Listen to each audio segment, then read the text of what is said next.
वेदांत माता की સ્વાધ્યાય 1 એક નાના ગજિયા ચુંબકને તેની અક્ષ 0.25 ટેસ્લા ના નિયમિત બાહ્ય ચુંબકીય ક્ષેત્ર સાથે 30 ડિગ્રીનો ખૂણો બનાવે તે રીતે મુક્ત ટોર્ક લાગે છે 4.5 10⁻² જૂલ. તો ચુંબકની મેગ્નેટિક મોમેન્ટનું મૂલ્ય કેટલું હશે? નાનો ટૂંકો પ્રશ્ન છે, સરસ મજાનો. મેગ્નેટિક મોમેન્ટનું સૂત્ર છે M = IA. એક સૂત્ર છે, સમજો પહેલાં કે આપણે કયું સૂત્ર વાપરવું. તો નથી I આપેલા, નથી A આપેલા, તો આ સૂત્ર તો નકામું છે. તો બીજું એવું કયું સૂત્ર છે જેમાં M આવતા હોય, ટો આવતા હોય, B આવતા હોય? તો ટોર્કનું મૂળ સૂત્ર કયું? ટોર્ક ટો = MB sin થીટામાં M ને કરતો બનાવી દો તો ટો ભાગ્યા M તો કરતા બની ગયો B sin થીટા. ટોની કિંમત છે 4.5 10⁻². બીની કિંમત છે 0.25 અને sin 30. sin 30 1/2 થાય એટલે 4.5 10⁻², 0.25 ક્રોસ 1/2 એટલે 0.5. 36 × 10⁻². જુઓ M આ ન્યૂટન ઇન્ટુ મીટર અથવા એનો એકમ છે જૂલ, અને છેદમાં ચુંબકીય ક્ષેત્ર છે, આનો કોઈ એકમ ન હોય, અંશમાં લાવો એટલે tesla. Joule into tesla inverse અથવા 0.36 પણ તમે લખી શકો છો. નાનો પ્રશ્ન. સ્વાધ્યાય 2 magnetic moment M = 0.32 joule into tesla inverse ધરાવતા નાના ગજિયા ચુંબકને ચુંબકીય ક્ષેત્ર આપ્યું છે 0.15 ટેસ્લાના નિયમિત ચુંબકીય ક્ષેત્રમાં મૂક્યો છે. જો ગજિયો ચુંબક આ ક્ષેત્રના સમતલમાં મુક્ત ભ્રમણ કરી શકે તેમ હોય તો તેની કઈ દિશામાંની ગોઠવણી સ્થિર અને અસ્થિર સંતુલન દર્શાવશે? અને દરેક કિસ્સામાં એની સ્થિતિ ઊર્જા શોધો. સ્થિતિ ઊર્જા શોધો. તો પહેલું, સ્થિર સંતુલન માટે આપણું જે સૂત્ર છે U = ભાઈ સૂત્ર શું હતું? માઇનસ સદિશ M ડોટ સદિશ B બરાબર MB cos થીટામાં ખૂણો થીટા જે છે એ 0 ડિગ્રી હોય એટલે M અને B ચુંબકીય ક્ષેત્ર અને મોમેન્ટ એક દિશામાં હોય ત્યારે સ્થિર સંતુલન, અને વિરુદ્ધ દિશામાં હોય ત્યારે અસ્થિર સંતુલન. આપણે આ લખી ચૂક્યા છીએ. તો સ્થિર સંતુલન માટે સદિશ M અને સદિશ B સમાંતર હોવું જોઈએ, એટલે કે આ જે થીટો છે એ 0 ડિગ્રી હશે. તો પહેલા પ્રશ્નનો જવાબ આ આવ્યો. બીજા પ્રશ્નનો જવાબ છે કે અસ્થિર સંતુલન ક્યારે હશે? તો અસ્થિર સંતુલનમાં એવું ને એવું સદિશ M અને સદિશ B કેવા હશે? પ્રતિ સમાંતર હશે. ટૂંકામાં થીટો 180 ડિગ્રી. તો આ બે જવાબ થયા. પછી બીજો પ્રશ્ન એમાં કર્યો છે કે દરેક કિસ્સામાં સ્થિતિ ઊર્જા શોધો. તો U બરાબર પહેલા કેસમાં સ્થિતિ ઊર્જા -MB cos 0 -0.32 × 0.15 અને cos 0 થાય છે 1 0.048 જૂલ. બીજા કેસમાં પણ ઉર્જાનું સૂત્ર તો -MB cos પણ ખૂણો થઈ ગયો 180 એટલે માઇનસ અહીંયા 0.32 × 0.15 અને cos 180 -1, તો એટલો ને એટલો જવાબ 0.048 જૂલ પણ ધન રહેશે. સ્વાધ્યાય 3 ખૂબ નજીક વીંટાળેલા 800 આટાવાળા અને 2.5 × 10⁻⁴ મીટર સ્ક્વેર આડછેદનું ક્ષેત્રફળ ધરાવતા, તો એક તો આપ્યા છે n બરાબર 800 અને ક્ષેત્રફળ આપ્યું છે 2.5 × 10⁻⁴ મીટર વર્ગ. આડછેદનું ક્ષેત્રફળ ધરાવતા સોલેનોઇડમાં 3 એમ્પિયર પ્રવાહ વહે છે. સોલેનોઇડ કઈ રીતે ગજિયા ચુંબકની જેમ વર્તશે તે સમજાવો અને તેની સાથે સંકળાયેલ મેગ્નેટિક મોમેન્ટ શોધો. આ સોલેનોઇડ છે એ ગજિયા ચુંબક બાર મેગ્નેટ જેવું કેમ બને, કેવી રીતે બને? એક કલ્પના કરો કે આપણને આપેલું આ સોલેનોઇડ છે, આ ગુંચળું છે, પછી જતા આ સોલેનોઇડના નામને આપણે કંઈક બીજું કહેવાના, શું કહેવાના? આગળ જતા ઇન્ડક્ટર એવું એક નામ આવશે આ ગુંચળાનું. હવે આ રીતે કરંટ વહેતો હોય, તમે જુઓ આ રીતે, તો જમણા હાથના અંગૂઠાના નિયમ અનુસાર આ દિશામાં ચુંબકીય ક્ષેત્ર સદિશ બી હોવાનું અને આ રીતે એની ક્ષેત્ર રેખાઓ હોવાની. આપણે આકૃતિ નથી દોરવાની, પણ ખબર તો પડે કે જમણા હાથના અંગૂઠાના નિયમ અનુસાર જેને ચુંબકીય ક્ષેત્ર છે, એક તરફથી નીકળે છે ક્ષેત્ર રેખાઓ, બીજી તરફથી અને બંધગાળો રચે છે, તો આ તો ગજિયા ચુંબક જેવી સ્થિતિ થઈ. અને જો ગજિયા ચુંબક જેવી સ્થિતિ હોય તો એને નોર્થ અને સાઉથ પણ હોવાના. કયો નોર્થ અને કયો સાઉથ, એના માટે નેક્સ્ટ ચેપ્ટરમાં આપણે લેન્ઝનો નિયમ ભણવો પડશે, ત્યારે જઈને ખબર પડશે કે કયો નોર્થ અને કયો સાઉથ, સમઘડી અને વિષમઘડીના આધારે. પણ આને નોર્થ અને સાઉથ પણ હશે, એટલે આપણે એની થોડીક વાત એવી કરીએ.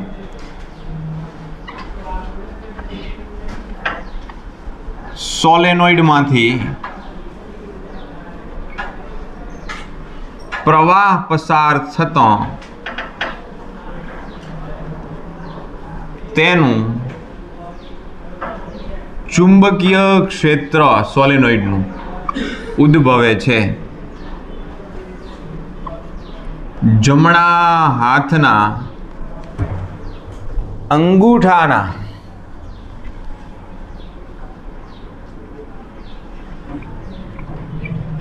નિયમ પ્રમાણે તેની દિશા મળે છે. તેને પણ નોર્થ અને સાઉથ ધ્રુવો હોય છે. આ રીતે તેનું ગજિયા ચુંબક જેવું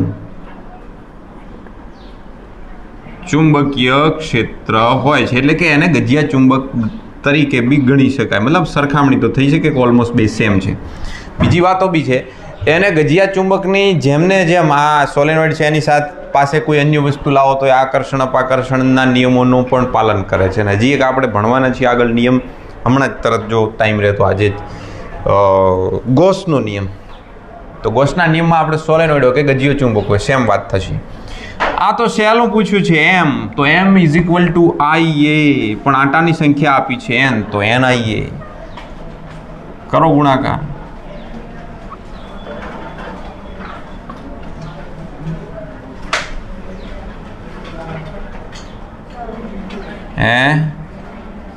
કેટલા?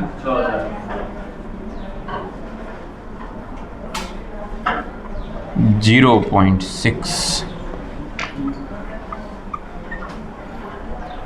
સ્વાધ્યાય 4. સ્વાધ્યાય 3માં દર્શાવેલ સોલેનોઇડ શિરોલંબ દિશામાં મુક્ત ભ્રમણ કરી શકે તેમ હોય અને સમક્ષિતિજ દિશામાં ચુંબકીય ક્ષેત્ર આપી દીધું છે 0.25 ટેસ્લા જેટલું નિયમિત ચુંબકીય ક્ષેત્ર લગાડવામાં આવે ત્યારે અક્ષ સાથે સોલેનોઇડની અક્ષ ક્ષેત્ર સાથે 30 ડિગ્રીનો ખૂણો બનાવે છે. તો તેના પર લાગતું ટોર્ક કેટલું? એમણે કહ્યું છે પ્રશ્ન 3નું. તો પ્રશ્ન 3ની અંદર જે મોમેન્ટ આપણને મળી એ આપણે અહીંયા એમ લખી દેવાની. કેટલી મોમેન્ટ મળી? હાલ મળી ને moment 0.6 ampere into metre square moment મળી. તો ટોર્ક શોધવાનું છે. કેટલું સરળ? 2 = mb sin θ 0.6 × 0.25 ગુણ્યા સાઇન 30, 0.6 ગુણ્યા 0.25 ગુણ્યા 1/2 0.3, 25 તરી 75, 0.075 ન્યૂટન ઇન્ટુ મીટર અથવા જૂલ લખી દો. આ જબરા હામાં આંકડા શોભે છે. પ્રશ્ન 5, મેગ્નેટિક મોમેન્ટ 1.5 ધરાવતો ગજિયો ચુંબક જે આપ્યું છે એ લખી દઈએ. 1.5 નિયમિત ચુંબકીય ક્ષેત્ર આપ્યું છે B 0.22 ટેસ્લા સાથે એક રેખસ્થ રહેલો છે. હાલ એક રેખસ્થ છે ગજિયો ચુંબક બાહ્ય ચુંબકીય ક્ષેત્રની જ દિશામાં છે. અભી એસા હે, આ રીતે બાહ્ય ચુંબકીય ક્ષેત્ર છે, એક કાલ્પનિક આકૃતિ, અને આ રીતે આ દિશામાં કાલ્પનિક સાઉથ હોય ને આ દિશામાં કાલ્પનિક નોર્થ હોય. તો આનો સાઉથ આમ છે, નોર્થ આમ છે, એટલે થીટા બરાબર 0 ડિગ્રી હાલ છે આ ચુંબક. બાહ્ય ચુંબકીય ક્ષેત્ર છે આ સદિશ બી. તો પછી આગળ શું કિસ્સા છે જુઓ. બાહ્ય ટોર્ક દ્વારા કેટલું કાર્ય કરવું પડે કે જેથી મને તમારે કાર્ય શોધવાનું છે. મેગ્નેટિક મોમેન્ટ ક્ષેત્રને લંબ દિશામાં અને ક્ષેત્રની વિરુદ્ધ દિશામાં ગોઠવાય. પછી એમણે દરેક કિસ્સાઓમાં ટોર્ક કેટલું લાગતું છે એ પણ શોધવાનું કહ્યું છે. પણ પહેલાં લંબ દિશામાં ગોઠવવાનો છે પહેલા કેસમાં. તો પહેલા કેસમાં આપણી પાસે જુઓ કાર્યનું સૂત્ર શું, મેં તમને એક્સ્ટ્રા ચલાવીને કાર્યનું સૂત્ર શીખવાડ્યું છે. MB cos θ1 minus cos θ2. આ ઉર્જાવાળા સૂત્રનું જ છે, ખાલી લિમિટ મૂકી હતી સંકલન ઉપર. હવે જે આ કાર્ય શોધવું છે એમાં પહેલા કેસમાં તમારી પાસે જે θ1 છે એ તો કેટલો છે, શરૂઆતમાં આ ચુંબક આવી રીતે જ છે, પછી એને ઘુમાવી 90 ડિગ્રી કરવું છે. તો θ2 બરાબર કરી દેવાના છે 90 ડિગ્રી. આ કિસ્સામાં કાર્ય શોધો. W1 = MB cos θ1 minus cos θ2. આપણે વારંવાર કિંમતો નથી લખવાની આનું આ, એટલે અહીંયા 0 ડિગ્રી અને અહીંયા કરી દીધા 90 ડિગ્રી. અચ્છા, એમની કિંમત 1.5, બીની કિંમત 0.22, cos 0 1 અને cos 90 0. કરો ગુણાકાર. હે 0.33 જૂલ. બીજા કેસમાં બીજા કેસમાં ખૂણો કેટલો કરવાનો છે? તો બીજા કેસમાં ઇનિશિયલ એંગલ ક્યાં બદલ્યો છે, પણ તમારે ઓલ્યો ખૂણો કેટલો કરી દેવાનો છે? 180. શું કહ્યું છે બીજા કેસમાં? ક્ષેત્રની વિરુદ્ધ ગોઠવાય, આમ થઈ જાય ઉલટું, એટલે 180. તો માટે W2 = MB cos 0 minus cos 180. MB કેટલા? એના જ આ તો 0.33 થશે. લો એકવાર તમારા આત્માની શાંતિ માટે 0.22, તમારા મનની શાંતિ માટે. આત્માની શાંતિ છે ને બોલવામાં ખોટું કહેવાય. cos 180 કેટલા થાય? -1. માઇનસ પ્લસ થઈ ગયા, એટલે 0.33 ગુણ્યા 2 0.66 જૂલ થાય. W2 છે એને બમણું થયું, ઓલા કરતાં બમણું થયું. આ પહેલી પરિસ્થિતિ થઈ. બીજામાં શું કહ્યું છે? આ A છે, A. હવે B. બંને કેસમાં ટોર્ક શોધો. તો પહેલા કેસનું ટોર્ક છે τ = MB sin θ. તમારે ખૂણો કેટલો લઈ જવાનો છે? એમની કિંમત છે 1.5, બીની કિંમત છે 0.22 અને ખૂણો પહેલા કેસમાં કેટલો કરવાનો છે? 90 ડિગ્રી કરવાનો છે. અહીંયા θ1 θ2 નહીં આવે, એમણે કહ્યું એ જ કરવાનો ખૂણો. તો 1.5 અને 0.22 થયા, 0.33 ને sin 90 થઈ ગયા 1. તો 0.33 ન્યૂટન ઇન્ટુ મીટર અથવા જૂલ. અને બીજા કેસમાં τ2 = MB sin 180 0. then આન્સર દિશાનું બટાકું. ઘણા દાડા આવ્યું. પ્રશ્ન નંબર 6. n બરાબર 2000 આંટાવાળા 1.6 ગુણ્યા 10 -4 મીટર વર્ગ ક્ષેત્રફળવાળા સોલેનોઇડમાંથી 4 એમ્પિયર વિદ્યુત પ્રવાહ પસાર થાય છે અને તેને કેન્દ્રમાંથી એવી રીતે લટકાવેલ છે કે જેથી સમક્ષિતિજ સમતલમાં આ ભ્રમણ કરી શકે. નંબર એ, સોલેનોઇડ સાથે સંકળાયેલ મેગ્નેટિક મોમેન્ટ કેટલી? M બરાબર NIA. શું આ બધા પ્રશ્નો છે? આટલા સહેલા પ્રશ્નો છે. તમે કોઈ એમ કેમ કહેતા નથી કે બંધ કરો ગણાવવાનું, અમે જાતે ગણશું. 12800 10⁻⁴ 1, 2, 3 ને 4 1.28 એમ્પિયર ઇન્ટુ મીટર સ્ક્વેર. આ એકમ સારો છે. પછી પ્રશ્ન બીજો બી.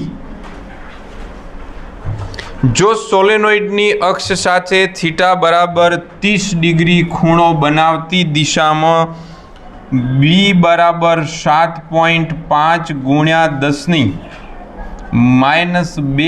ટેસ્લા જેટલું નિયમિત સમક્ષિતિજ ચુંબકીય ક્ષેત્ર ઉત્પન્ન કરવામાં આવે તો લાગતું બળ અને ટોર્કનું મૂલ્ય કેટલું છે? તો પહેલી વાત તો બળ. નિયમિત ચુંબકીય ક્ષેત્રમાં બળ લાગે નહીં, એટલે લાગે પણ પરિણામી બળ શૂન્ય થાય. આપણે પહેલા બળ વિશે લખવાનું. અનિયમિત હોય લાગે. નિયમિત ચુંબકીય ક્ષેત્રમાં બંને ચુંબકીય ધ્રુવો પર લાગતું બળ પરસ્પર વિરુદ્ધ દિશાનું હોય, તેથી પરિણામી બળ શૂન્ય થાય અને શૂન્ય થાય. જુઓ આ સદિશ બી. તો સીધી વાત છે, આ બાજુ સાઉથ હશે ને આ બાજુ નોર્થ હશે, અને આમાં તમે મેગ્નેટને મૂકી દીધું છે. આપણે સોલેનોઇડ લીધું છે. હવે અહીંયા સાઉથ હોય ને અહીંયા નોર્થ હોય તો આની મોમેન્ટ આ દિશામાં થઈ. જો અહીંયા સાઉથ હોય ને અહીંયા નોર્થ હોય તો આની મોમેન્ટ આમ થઈ. મોમેન્ટ હોય ને હંમેશા સાઉથથી નોર્થ હોય. હવે તમે આને મૂક્યું છે દોઢું, મોમેન્ટ છે આમ, ચુંબકીય ક્ષેત્ર છે આમ, ખૂણો છે આમ થીટા. તો આ છેડો છે ને એ નોર્થ છે, આ છેડો છે એ સાઉથ છે. તો સાઉથને કોણ ખેંચે છે? નોર્થ. કઈ દિશામાં? આ દિશામાં. ઓલિયાને ઓલિયો ખેંચે છે. જુઓ, બંને સરખા બળો લાગે છે. પરિણામી બળ થઈ ગયું 0. પણ ટોર્ક લાગે છે. ટોર્ક તો ખબર છે, MB sin થીટા. આ શોધ્યા એમ 1.28. આ આપ્યા બી 7.5 વર્ષની પનોતી આપી છે. 10⁻² સાઈન 30 ડિગ્રી. ચમ 7.5 વર્ષની જ પનોતી કહેવાતી છે? ખરેખર એવું પનોતી જેવું કાંઈ હોય છે કે આપણે જ પનોતી હોઈએ છીએ? એ જ ખબર નથી. 4.8. હા, 10⁻². સ્વાધ્યાય પ્રશ્ન 7. એક નાના ગજિયા ચુંબકની magnetic moment 0.48 joule tesla inverse છે. ચુંબકના કેન્દ્રથી 10 સેન્ટીમીટર અંતરે. તમે આને શું કરશો? 10 × 10⁻² કરી દો. હું કહું 0.1 કરો તો સારું.